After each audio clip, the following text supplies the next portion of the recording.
टॉलीवुड पर सबसे अच्छी जोड़ी की अगर बात किया जाए तो वो है सुचित्रा सेन एंड उत्तम कुमार। कौन ना पहचानते इन कपल को। ये लोग जैसे ऑन सेट पर रोमांटिक थे, ऐसे अभी भी कोई एक्ट्रेस या फिर एक्टर नहीं आया है, या फिर कोई कपल या फिर कोई जोड़ी अभी तक इसको ओवरटेक नहीं कर पाया है। मतलब द बेस्ट रह गया है उत्तम कुमार एंड सुचित्रा सेन की जोड़ी।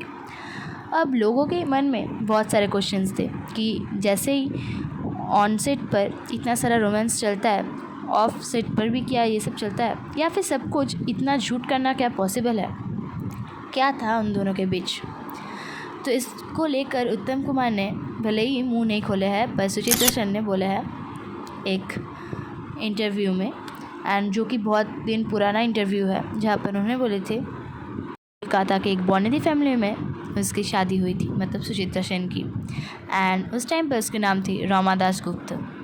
एंड तभी सुना जाता है कि पहले जो चाइल्ड बर्थ दी थी सुचित्रा सेन ने, उसकी डेथ हो चुकी थी।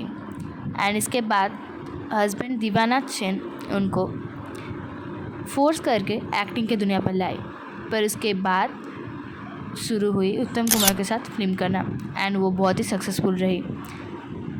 उन्होंने ये भी जनाया कि उसके जीवन में, मतलब एक्चुअल रियलिटी में, वो कभी भी इतना सुखी नहीं हो पाए, पर वो ऑन सेट पर उत्तम कुमार के साथ जैसा था, ऑफ सेट पर प्यार तो नहीं था, पर उन लोगों के बीच बहुत ही अच्छी दोस्ती थी। एंड कभी भी ये दोस्ती नहीं कमी, उन लोगों के फ्रेंडशिप लास्ट तक एक ही रहा।